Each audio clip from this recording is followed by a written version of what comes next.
بەڵام سەبارەت بە زیادبوونی دەنگەکانی پارتی دموکراتی کوردستان لە خولیەکەمەوە تاوەکو ئێستا بەڕێز چرا شەماڵ کاندیدی پارتی دموکراتی کوردستان لەگەڵمانە. بەڕێز چرا سوپاس بۆ ئامادەبوونی بەڕێزان. بۆچی لە خولیەکەمەوە تاوەکو ئێستا پارتی دموکراتی کوردستان دەنگەکانی زیاد دەکات؟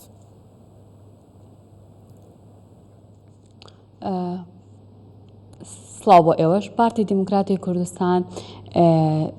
هی ئەوەیە کە هێزێکی کوردستانیە و هەمیشە خەڵکی کوردستانی لەگەڵ بووە، هەمیشە استراتیژ و پلانی هەبووە،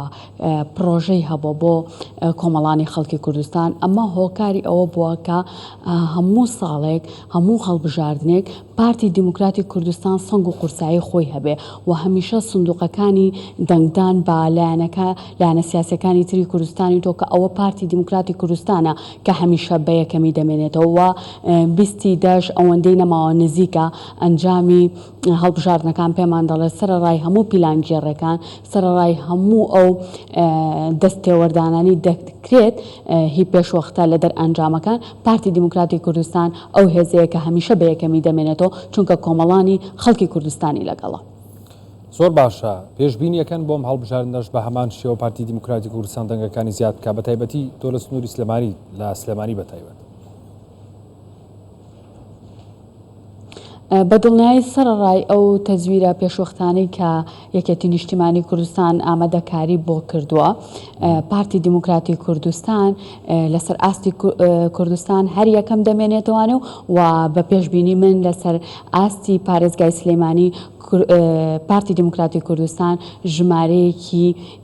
باش لە کورسی بەدەست دەهێنێت، چونکە خەڵکی سلەیمانی و دەوروبەری لەوە تێگەیشتون کە حیزبی دەسەڵاتداری یەکێتی لەم شارەدا کە ئەو هێزە نیە متمانی پێبەخشێتەوە جارێکی تر، چونکە بە بانگەشەی ئەلامەکەیە بوونەتە هۆی بێزارکردن و بێزراوکردنی خەڵک و خەڵک تێگەیشت لەوەی کە یەکێتی لە چ بارودۆخێکی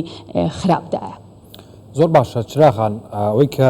زیاتر بەدیەکرێت لە دروشمی بانگەشەی لایەنەکانە ئەیوەستێنین ڕایەگرین ئیتر بەسە و ئەم جۆرە قسانە زیاتر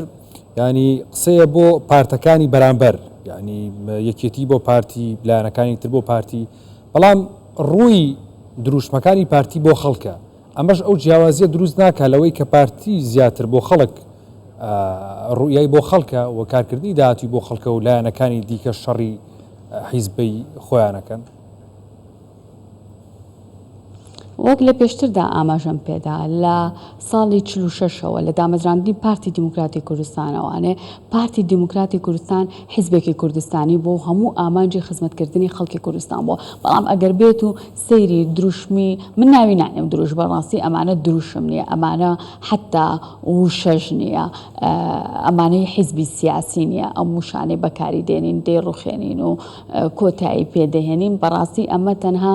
پەلەقاژەیەکی بانگەشەی هەڵبژاردنە. بەڵام ئەگەر سەیری دروشمەکانی پارتی دموکراتی کوردستان بکەیت بۆ بنیادنانی کوردستانێکی بەهێزە، ئارامی، ئاوەدانی، خۆڕاگری پێکەوەی، ئەمە تەنها لە پێناو خەڵکی کوردستانایەوە. پارتی دموکراتی کوردستان تەنها ئامانجی پێکەوەژیان بووە، ئارامی بووە و هەروەها پێکەوەی بووە. خۆڕاگری پارتی دموکراتی کوردستان لە خۆڕاگری خەڵکی کوردستانەوە سەرچاوەی گرتووە. باشە، هەر لە بانگەشەی لایەنەکانی تریشەوە دەرەکەوێت کە هیچ کەم لە لایەنەکان باز لە پێکەوەژیانی پێکاتەکان ناکەن جگە لە پارتی دموکراتی کوردستان. پارتی بۆچی ئەمە ئاکات؟ ئەمە کاردانەوەی لە پارتی دموکراتی ئەوە تەنها ئەو پارتی دموکراتی کوردستانە کە هەمیشە کوردستانی کردوتە لانکەی پێکەوە ژیان بۆ هەموو نەتەوە جیاوازەکان، بۆ هەموو ئاینە جیاوازەکان بەبێ جیاوازی. بەڵام ئەوە حیزبەکانی ترن کە باوەڕیان بە پێکەوە ژیان نییە، باوەڕیان بە ئاینە جیاوازەکان نییە. بۆیە پارتی هەمیشە هەڵگری پەیامی پێکەوە ژیان بۆ ئەمە ژوای کردووە کە پارتی نەک ببێتە تەنها حیزبێکی کوردستانی. حتا پارتی دموکراتی کوردستان لەسەر ئاستی ئیقلیمی و لەسەر ئاسی نێودەوڵەتیش بۆ تا حیزبێکی پێکەوە ژیان بۆ هەموو نەتەوە جیاواز و ئاینە جیاوازەکان و کوردستانی کردوتە لانکەی پێکەوە ژیان. زۆر باش. ئێستا بەڕێستان لە سلێمانی چراخان، ینی دۆخێکی سیاسی تاڕادەیەکی زۆر تەموو مژاوی لێوێ هەیە، ئەوەی کە شەڕی حیزبیە تەنیا شەڕەکە بۆ نێوان لایەنەکانە، ئەوەی کە لەم شەڕەش زەرەرەکە بێگومان خەڵکی سلێمانیە پارتی چی کردو بۆی کە خەڵکی سلێمانی لەو ململانە سیاسیە دوور بخاتەوە بە جۆرێک لە جۆرەکان وکو هەمیشە کە هێزی یەکەم بۆ و توانێتی حکوومەت پێک بێنێ لە هەڵبژاردننی داهاتوە بتوانێت خزمەتی زیاتری خەڵکی شاری سلێمانی بکات چکە وکو خۆشە داماژت پێکرد ئێمەش ڕۆژنامە نووسید و ئەبینین لە شاری سلێمانی خەڵک زۆر بێزارە لەو جۆرە بانگەشەیە و ئەو شەڕی لایەنانەی کە ئەکرێت چکە شەڕەکە بۆ خەڵک نییە لە پێناو خەڵکانیە لە پێناو بەرژەوەندی حیزبی و سیاسیایە. یەکێتی نیشتیمانی کوردستان هەرچەند ئەمە پەیوەندی بە پرسیارەکەی تۆشەوە نییە دەیەوێت خۆی بە هاوشانی پارتی دیموکراتی کوردستان بزانێت کە ئەمە هەرگیز ناتوانێت و هەم ئەو دەتوانێت خۆی بەراورد بنەوەی نوێ بە بەرەگەلی لاهۆر بە هەڵوێستی عەلی حەمە ساڵح بە سۆسیالیست بە کۆمەڵ بەیەکگرت و ئەم بارودۆخە نائارەمەی دەتوانم بڵێم لایەنەکانی تر ناک چونکە ئەمانە لایەنی کەمی بچووکی حیزبی سیاسین حتا ئێستا ژێکێتی هاتۆتە ئاسی ئەو حیزبە بچووکانەوە بەڕاستی بارودۆخێکی نائارام و ناسەقامگیرە بۆ خەڵکی سلێمانی دروست کردووە و سەرچاوی سەرەکیشی دەگەڕێتەوە بۆ یەکێتی نیشتیمانی کوردستان کە حەملەیەکی بەڕاستی ناتەندروست پێشکەش ئەکات لە شارەکەدا بارودۆخی دەرونی خەڵکی تێکداوە خەڵک لەوە تێگەیشتووە کە بارودۆخی یەکێتی زۆر خراپ بووەوە خەڵک باش دەزانێت کە